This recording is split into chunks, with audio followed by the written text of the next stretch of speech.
open the sports page with the Orlando Sentinel and FM 96.9 The Game's Mike the Bulldog Bianchi. On JRR. Bulldogs sports page brought to you this morning by Orlando Harley-Davidson. You'll find Taco Bob there at the Orlando Harley-Davidson location on Saturday.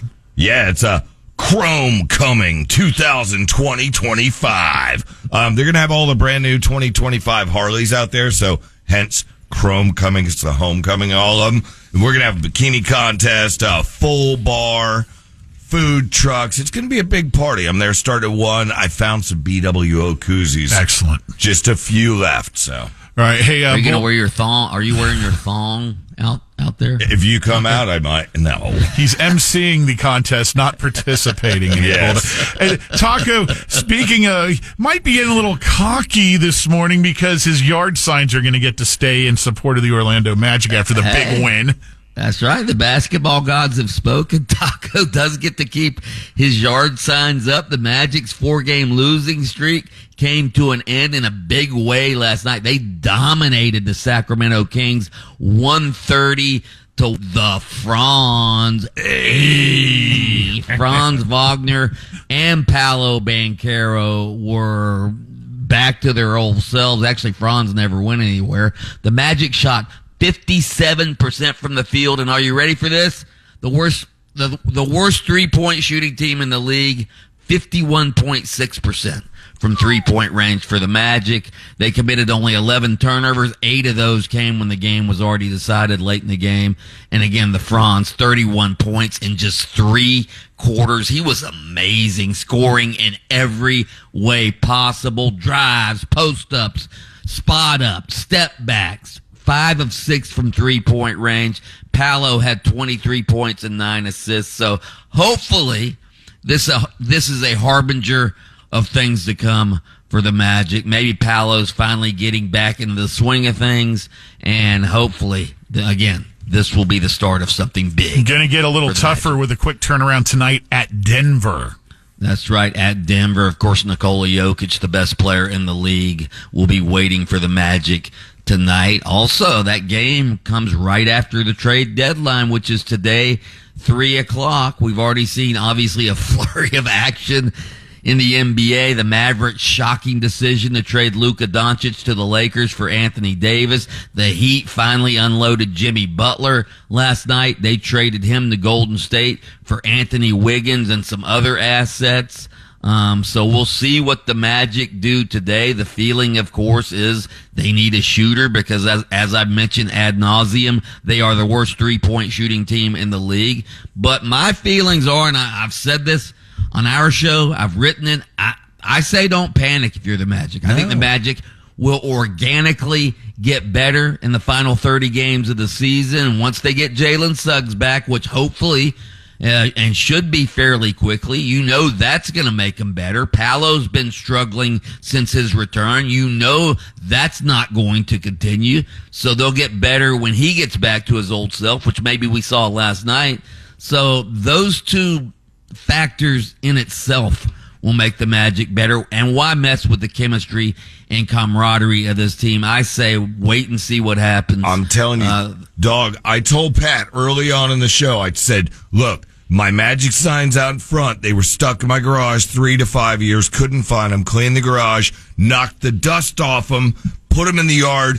I think that's what the Magic's doing. They're knocking the dust off just like my signs did. So it's a representation. Yesterday you were telling some crap about the dirt in your yard was getting used to the signs or vice versa. Hey, just like Paolo. Paolo needs to get accustomed to his surroundings. The signs need to get accustomed to their surroundings. They're knocking the dust off. I'm telling you, the Magic are. And you just wait. Once Suggs gets back, and then you think of years to come. I know baby steps, but then you got Mo back. Oh, God. It's going to be all Wagner all the time. One win, but we'll see what happens. Trade deadline. Hey, maybe with the trade headline, we go and play Denver and grab that badass player they have and put him on our plane. Sure, yeah. And just kidnap him, huh? Yeah. We'll get him in a trade. We'll give him half the team. All right, dog. What else? Yesterday was National Signing Day. It sort of flew under the radar because, quite frankly, it's not nearly as meaningful as it once was because most of the major college football recruits signed during the early signing period in December. However, the last of the recruits did sign yesterday. The final rankings for this year's class are in. According to 247sports.com, in the state of Florida, the Gators had the highest ranked class at number 8, Miami number 13, FSU number 19, ... UCF way down at number 77. UCF's even below USF, which is number 64. The Knights are last in the Big 12 in recruiting. And this isn't a surprise. Gus Malzahn leaving right before early signing period in December, that decimated UCF's high school recruiting class, and Scott Frost is now having to try to rebuild through the portal. So this isn't going to be a quick rebuild. Unlike the last time Scott Frost was the head coach. I mean, he worked miracles when he came here before. It's a different landscape. He's going to have to be a program builder this time. Speaking of signing, there's an executive order of such signed yesterday, Bulldog. Good day for women's sports.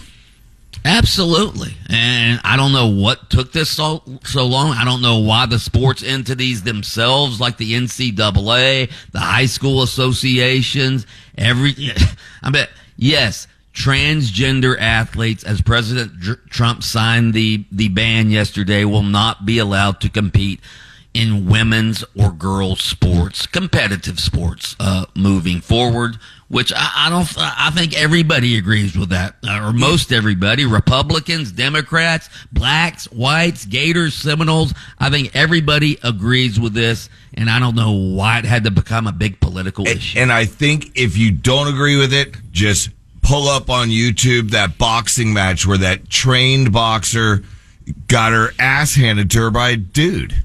I'm sorry. He talked about that yesterday before he signed it in a room full of young athletes who were very, very happy to see this happen. And I will make a prediction here, though. They will find a sympathetic judge somewhere who will temporarily block this order.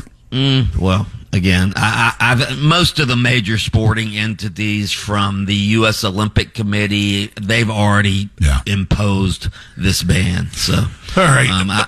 We'll see. All right. And Lightning home again tonight against Ottawa. Mike the Bulldog Bianchi, host of Open Mic on AM 740 and FM 96.9. The Game on weekday mornings adjacent to us. And he takes a few minutes every morning out of his show to give us the sports page here on JRR. And, of course, ends it with his trademark Bulldog bark. Oh! Check.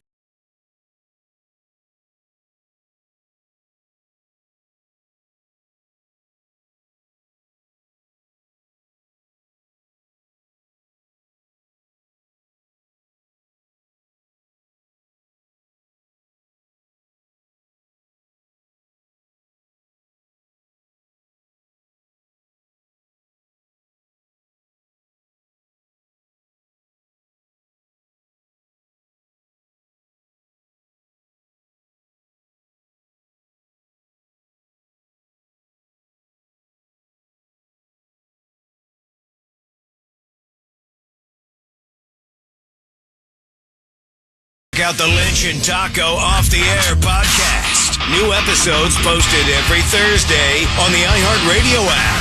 Download it for free at WJRR.com.